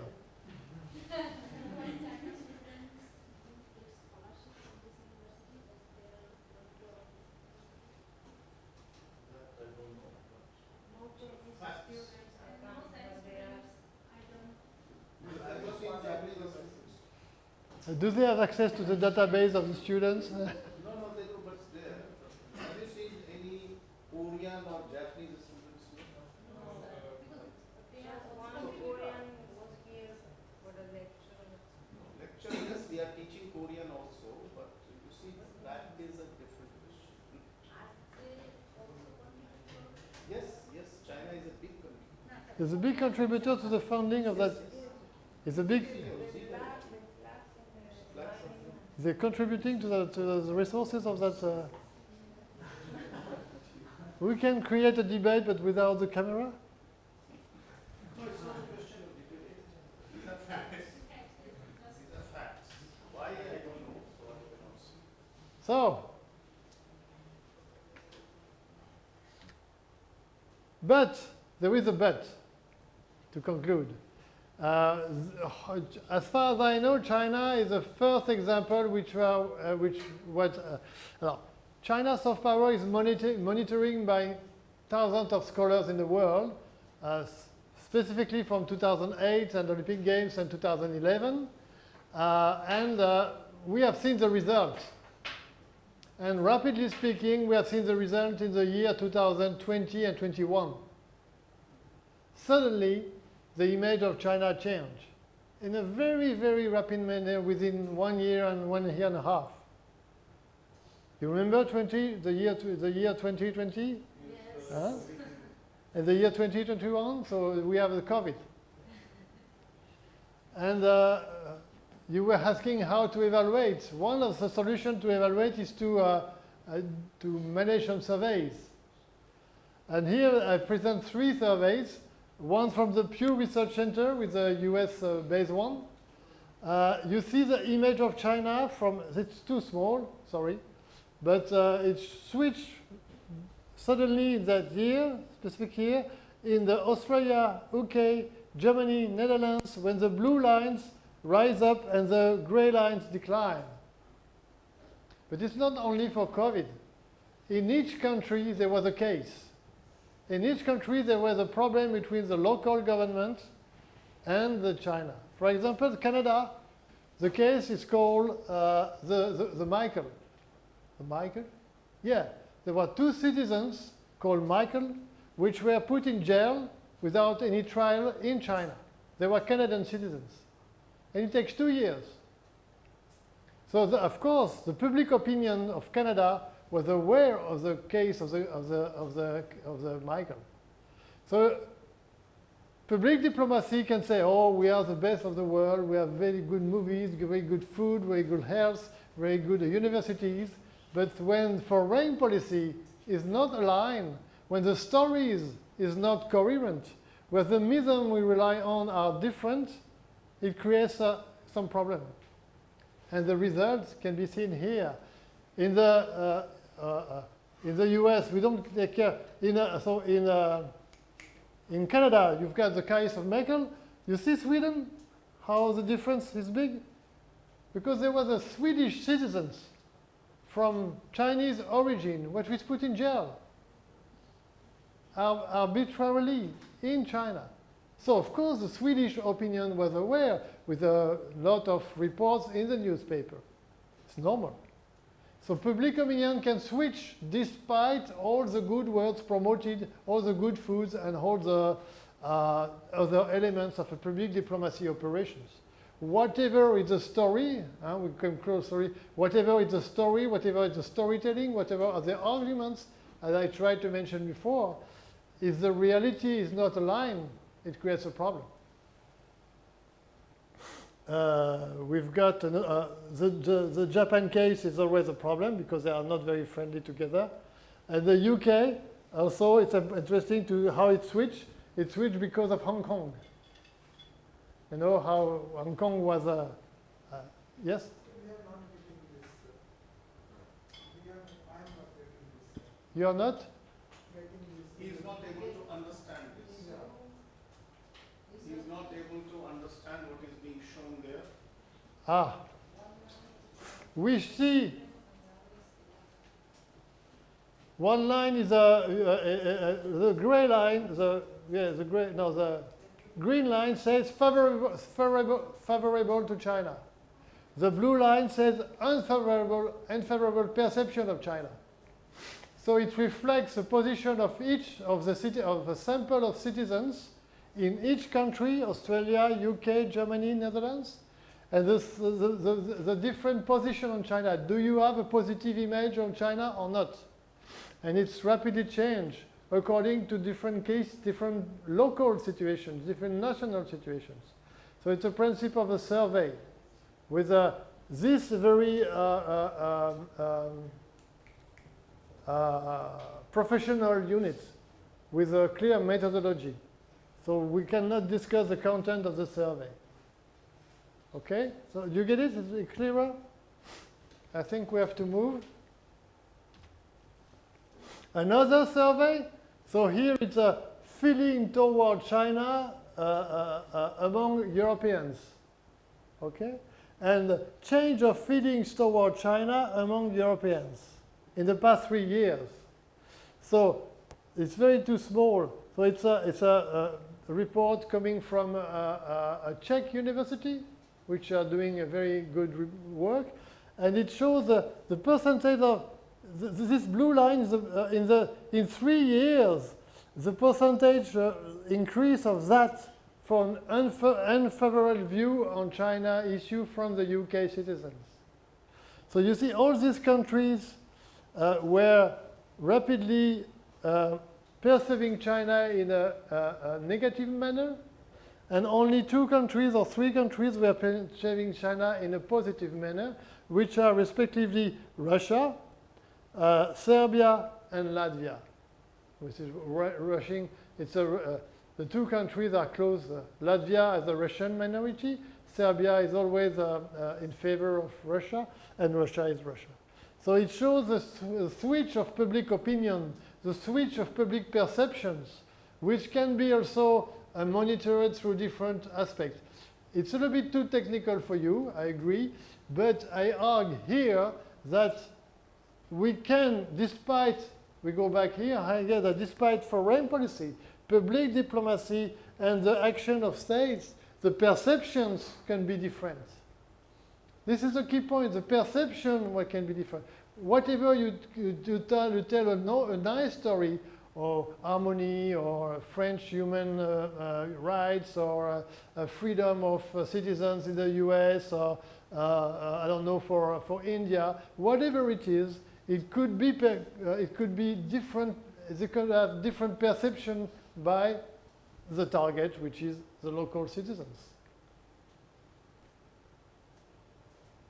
We can use myths, we can use stories, we can have arguments, but at the end, at one moment, we have to evaluate them, and we have to be coherent.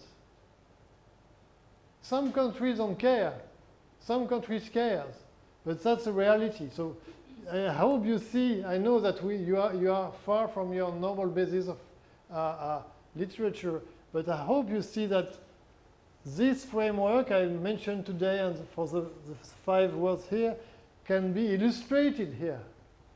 This is my argument. The last survey comes from the South ASEAN countries. You see, 55% of Japan have a negative perception of China, which is not a surprise. But the US, confidence, sorry. Okay, ASEAN citizens, confidence into Japan, 55.2.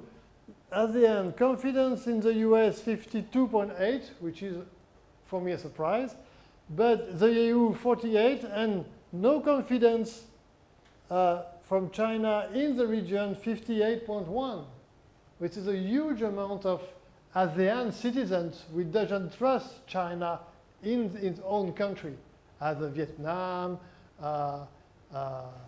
Brunei, no, not Sri Lanka, all the 10 ASEAN countries. I will not quote them, I know the list, but at last time. So it's a way to illustrate whatever the story is the result, whatever is been told, we can illustrate it.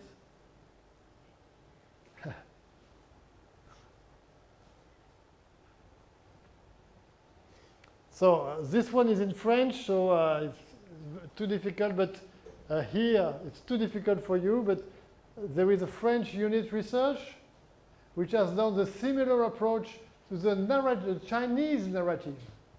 The Chinese narrative in the French audience. Okay, it's the French, you will lose connection with my words, but at least we see here that the French doesn't trust the Chinese arguments regarding Taiwan.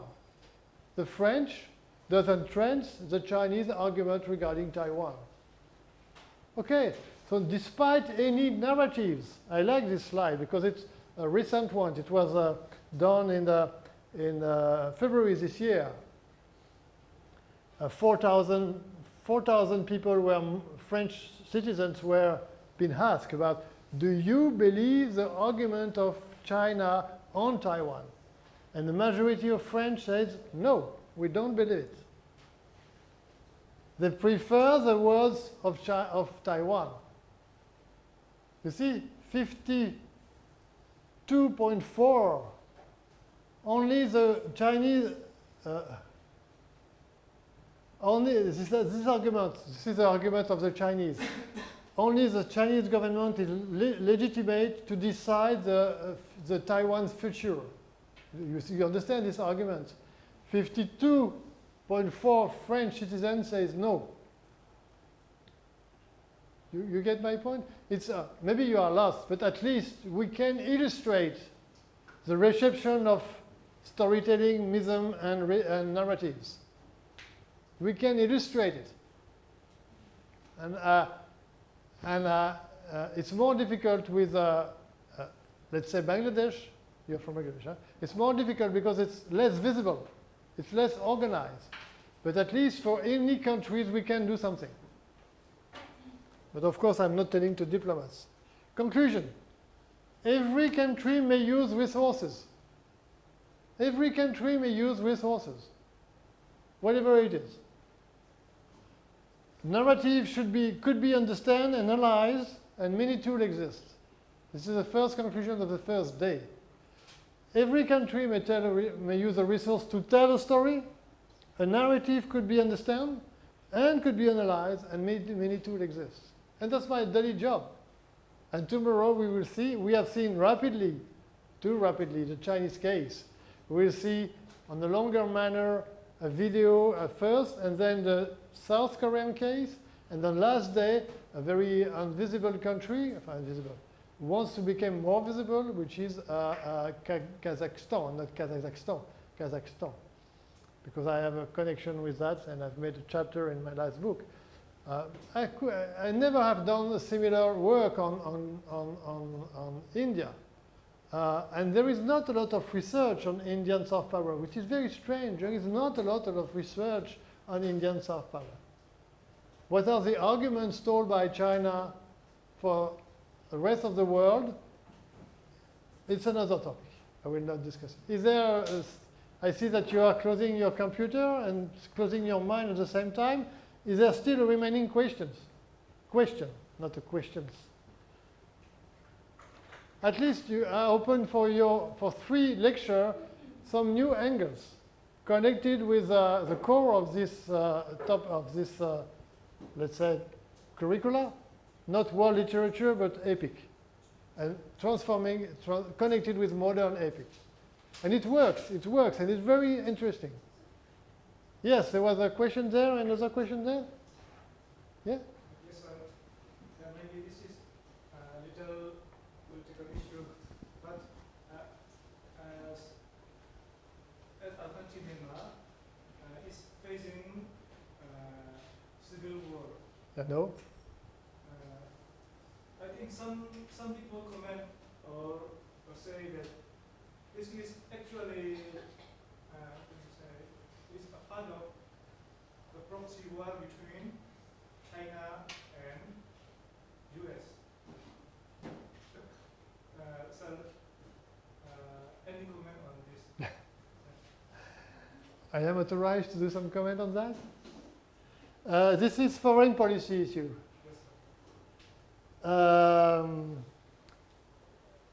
I would say border framework first. So thank you for asking the question. It's very honestful for you. First, so this is a foreign policy. This is not a diplomatic policy. But so there is a common framework in the country outside, I don't like the term, but in the global south. I mean, all the country which doesn't want to clearly belongs to the West or to the East or to someone else. There is a common framework to say everything which is done on the planet is done by the US against us. Or by, which is to say, a proxy war. I believe, maybe I'm not, no. I believe that citizens are able enough, even in some problematic countries in like Myanmar, to have their own opinion. And I would be, how can we prove that the US are pushing the civil war from the north to fight China? I know that I know how the US believe. Especially, we have seen a very interesting documentary on the French TV about Iraq, how the country was totally managed, totally destroyed. The infrastructure, the logistics of the country were destroyed by the thinking of the US. But in that case, I don't see that. I don't see that point. I see more a junta, which is owning the political power, the economical power, if I am right. Ruling the country, if am I right, and some other citizens which decide to have another issue, another solution. And plus using the legacy of Aung San Suu Kyi. This is how I perceive it from Europe. Yes, sir, thank you. But I know this angle where each time there is somewhere in the world, the US is behind or under. Is there another question which? About how we have this Ukraine-Russia war and then also Israel-Palestine, how this kind of war narrative overlap with this public diplomacy? Do you see some? Yes, this is also a foreign policy question. This is a question of policy and foreign policy. Public diplomacy remains promoting a country with, let's say, normal approach to foreign citizens. But as far as I know, of course, Mr. Vladimir Vladimirovich Putin is using the Great Patriotic War, the Nazi arguments against Ukraine. But the reality is that he has invaded a sovereign state with his own army. It's clear. There is no doubt about the legal order. So, of course, he tried by his words to shape opinions. And here, this case, I don't go into the Israeli Hamas cases, which is more complicated.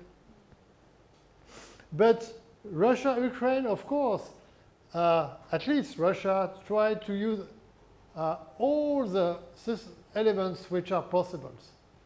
And I have seen a specialized conference by a researcher in Brussels about that topic.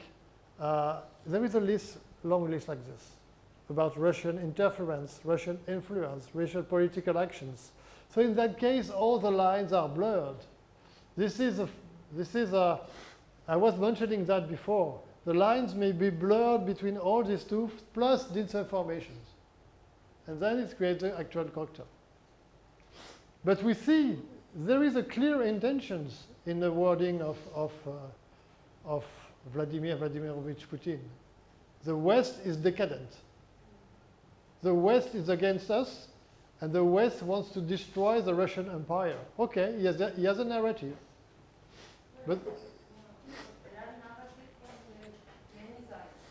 But I mean, this idea of, for example, the statistics that say they, European, they want to put more of more investment in armamentist, yes. things, and also U.S. How it is affect, or this kind of public. No. Because the narrative is became different. I think 15 years ago, the narrative or the view of the world maybe was different. With this war and this idea of they are talking about Yes. war, how it changed. But that's okay. But that's just international relations. I don't know when you were born, but when I was 20, I received different arguments from the rest of the world. So time is changing. There is other arguments, and one point maybe you don't see from here, that if I took a car from my home, I drive 2 days. I arrive at the Ukraine border. 2 days only. From here, from 2 days, it's just to go to Punsaling. Am I right? And maybe to Delhi, 2 days for Delhi? In that sense, how So I just want to mention that the perception of the Europeans is very, very strict, very, very precise. Because it's only 2 days of driving to go from my home to the Ukraine border, which is nothing, 2 days of driving. Ukraine border. Huh? From where to, from there to Ukraine. From Brussels to Ukraine border, 2 days. 2 days, yes. Night and day, huh? Yes. It's only 2 days, nothing. Because you have to cross Germany, you arrive to Poland, and then you arrive to the border. And moreover, you see the Great Patriotic War, this myth used by the Russians. The Polish guy, the Polish citizens, the Ukrainian citizens, and the Baltic states experiment this. And when you see a museum, I went to a museum in Estonia, in Tallinn, you see the terror of the communist regime they suffer for 70 years. So it's still there. It's still there. All of these things, I mean, the terms of narratives are there. It's no more narrative. It's a souvenir.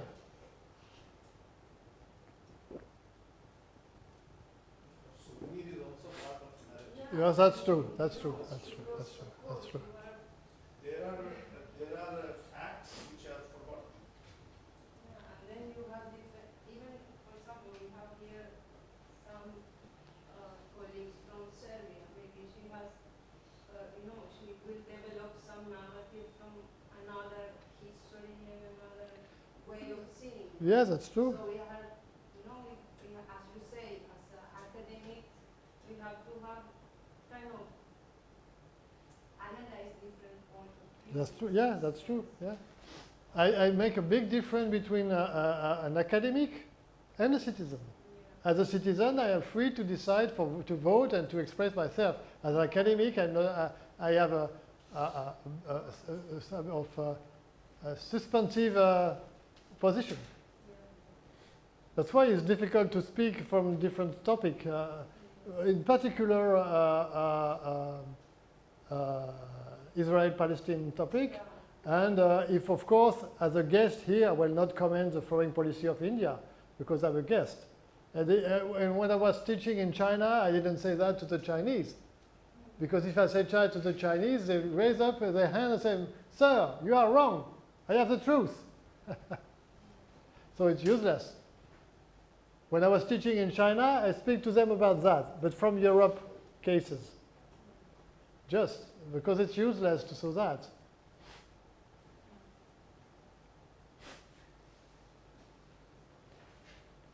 Good questions. For some of you, 1, 2, 3, 4, 5 more active students. That's enough for a class. But tomorrow, I hope that other questions come from other participants. Comments?